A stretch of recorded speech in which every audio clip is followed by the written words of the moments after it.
Welcome everyone. स्वागत है आप सभी का मॉर्निंग न्यूज के इस सेशन में। आज देखते हैं विभिन्न समाचार पत्रों में क्या क्या खबरें छाई हुई हैं। तो देखते हैं एक एक करके सभी खबरों को। अब लखनऊ सहित 6 जिलों में स्पेशल एजुकेशन जोन हो जाएगा। प्री नर्सरी से विश्वविद्यालय स्तर तक की शिक्षा एक ही जगह पर सुलभ होगी। इनमें अयोध्या, गोरखपुर, आगरा, गौतम बुद्ध नगर व बुंदेलखंड का एक जिला भी है। होगा क्या, प्रदेश में अब लखनऊ सहित 6 जिलों में स्पेशल एजुकेशन जोन यानी SEZ बनाए जाएंगे। इन SEZ में एक ही जगह पर प्री प्राइमरी से लेकर विश्वविद्यालय स्तर तक की शिक्षा मिल सकेगी। प्रत्येक SEZ में 8 निजी विश्वविद्यालय व अन्य संस्थान खोले जाएंगे। यूपी में विद्यार्थियों को प्रदेश में ही उच्च कोटि की शिक्षा दिलाने के लिए यह पहल की जा रही है। अभी 47 जिले ऐसे हैं जहां एक भी सरकारी या निजी विश्वविद्यालय नहीं है। कई तरह के प्रोत्साहन की भी बात आ रही है। अगली खबर है, BSNL ने 7 नई सेवाओं का किया ऐलान। अब स्पैम कॉल का नहीं रहेगा कोई डर। BSNL ने सिक्योरिटी, अफोर्डेबिलिटी और रिलायबिलिटी को ध्यान में रखते हुए 7 नई सर्विस शुरू की हैं। स्पैम फ्री नेटवर्क BSNL की नई सर्विस में स्पैम कॉल और मैसेज को ब्लॉक करने का रास्ता खोज लिया है। इसमें AI के जरिए फ्रॉड कॉल और मैसेज को नेटवर्क लेवल पर ही ब्लॉक कर दिया जाएगा। बहुत अच्छी पहल है BSNL की तरफ से।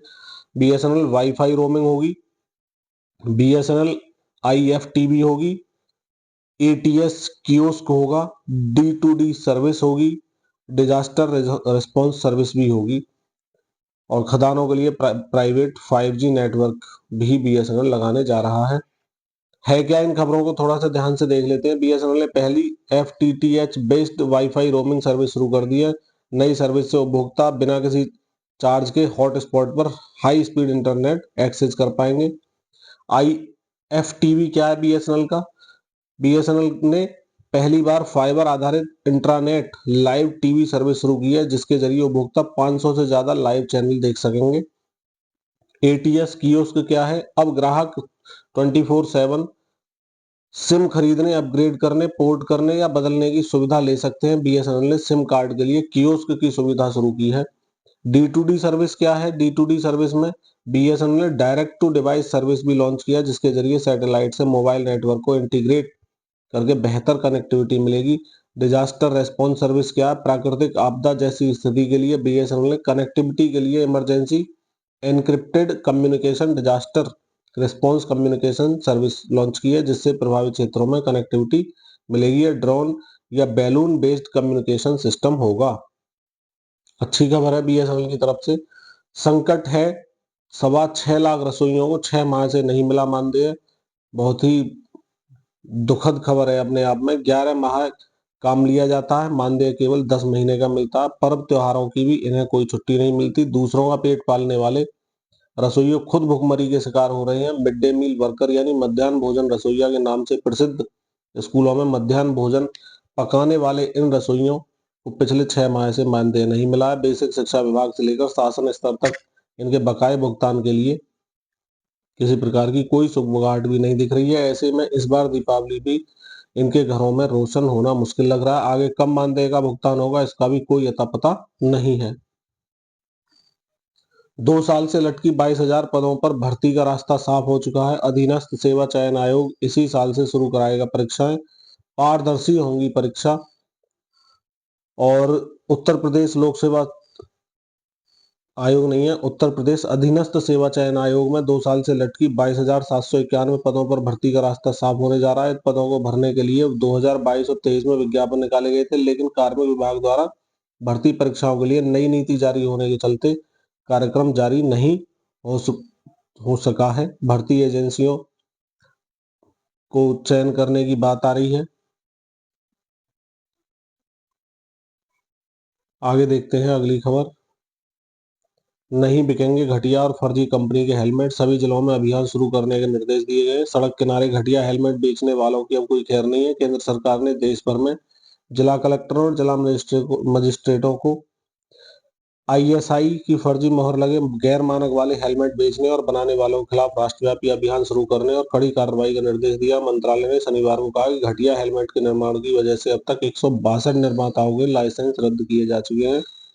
कैसे पहचान कर सकते हैं? वैसे तो ये गंभीर खतरा है सड़क दुर्घटना में।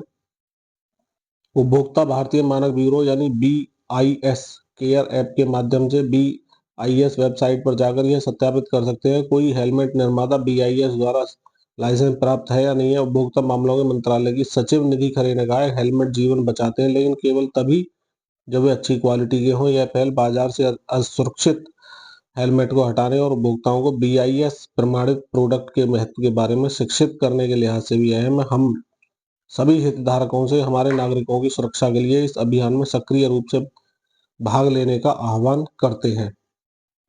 PM इंटर्नशिप योजना जो युवाओं के लिए शुरू की गई है, उसमें युवाओं का जबरदस्त उत्साह देखने को मिला है। 10 लाख से अधिक युवाओं ने अब तक कर दिया है आवेदन। 1.25 लाख से अधिक को पहले बैच में मिलेगा मौका।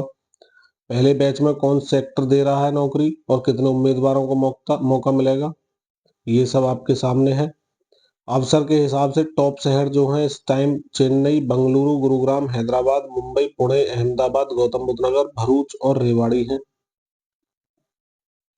आगे बेहतर नींद नहीं लेने पर मस्तिष्क पर पड़ सकता है असर। अच्छी नींद कई तरह की परेशानियों को दूर करने में सहायक है। अगर लगातार आपकी नींद पूरी नहीं हो पा रही है तो आगे चलकर यह बड़ी परेशानी का कारण बन सकती है। एक अध्ययन में सामने आया कि बेहतर नींद नहीं लेने वालों के मस्तिष्क पर असर पड़ता है, इससे दिमाग पर उम्र का असर अधिक तेजी से होता है। यह अध्ययन कैलिफोर्निया विश्वविद्यालय के शोधकर्ताओं ने किया। शोध न्यूरोलॉजी जर्नल में प्रकाशित भी किया जा चुका है।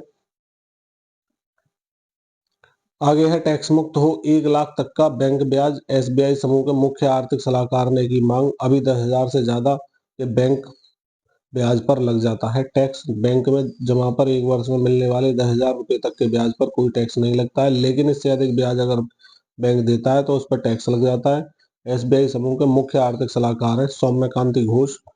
उन्होंने सरकार से इस सीमा को 10,000 से बढ़ाकर 1 लाख करने की मांग की है। सरकार इन दिनों इनकम टैक्स कानून 1961 में संशोधन के लिए लोगों से राय मांग रही है ताकि कानून को स्पष्ट, विवाद रहित बनाने के लिए साथ साथ टैक्स पेयर्स को भी कुछ राहत मिल सके।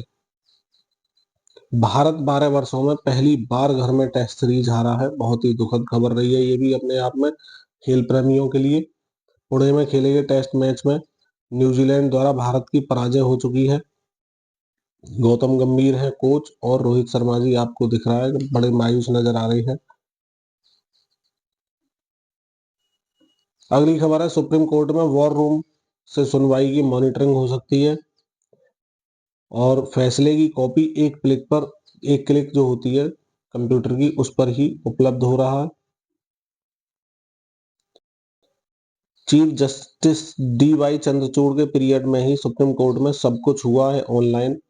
ये 10 नवंबर को रिटायर होने वाले हैं। जाते जाते इन्होंने देश को सुप्रीम कोर्ट के डिजिटलीकरण का एक नायाब भी तोहफा दे दिया है। अब supreme court round the clock चलता है। मुकदमों की सुनवाई छोड़कर बाकी सारे काम जैसे केस दाखिल होना, कोर्ट फीस फाइन करना, फिर मामलों में जल्दी सुनवाई के लिए सीधे चीफ जस्टिस को ईमेल भेजने की कोई समय सीमा नहीं है। यहाँ तक कि तारीख पर अदालत में पहुंचकर सुनवाई में हिस्सा लेना भी जरूरी नहीं है। वीडियो कॉन्फ्रेंसिंग के जरिए ऑनलाइन सुनवाई में हिस्सा लिया जा सकता है। इन सुविधाओं ने सुप्रीम कोर्ट का न्याय जनता के द्वार पर पहुंचा दिया है। हाईटेक हो चुकी है supreme court.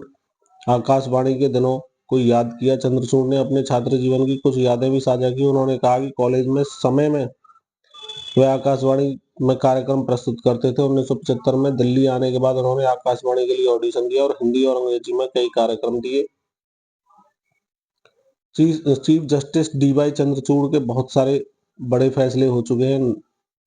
Noida twin tower गिराने का फैसला हो, एडल्ट्री लॉ पर फैसले हो, हादिया केस हो, निजता का मामला, मौलिक अधिकार की बात हो, अविवाहिता को भी अबॉर्शन का अधिकार दे दिया। बयान भी आए थे इनके। बड़ा बयान सितंबर 2022 में आया था। हम नहीं चाहते कि सुप्रीम कोर्ट तारीख पर तारीख वाली अदालत बने। वकील के बहस के लिए समय मांगा जा रहा था, तब कही थी इन्होंने बात।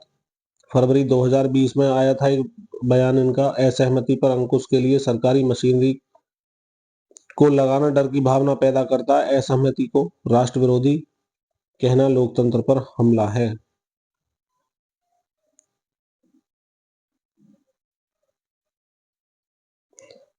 आगे खबर है RBI करेंसी चेस्ट में पहुंचे 1,62,000 रुपए के जाली नोट। महानगर थाने में रिपोर्ट दर्ज हो चुकी है, पुलिस ने शुरू की जांच। यानी कि आरबीआई के करेंसी चेस्ट में ही पहुंच रहे हैं, तो पब्लिक कैसे पहचानेगी कि नकली नोट है या असली है। आरबीआई की करेंसी चेस्ट में 1.62 लाख रुपए जाली नोट मिले हैं। इनकी जांच के लिए आरबीआई के प्रबंधक ने नोडल थाना महानगर में रिपोर्ट दर्ज कराई है। पुलिस नकली नोट को जांच के लिए विधि विज्ञान प्रयोगशाला में भेजेगी।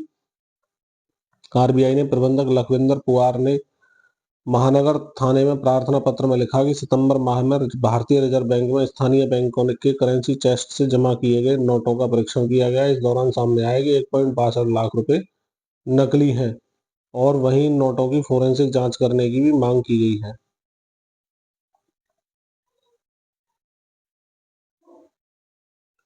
1 लाख रुपए का वजीफा पाने का मौका है आपके लिए।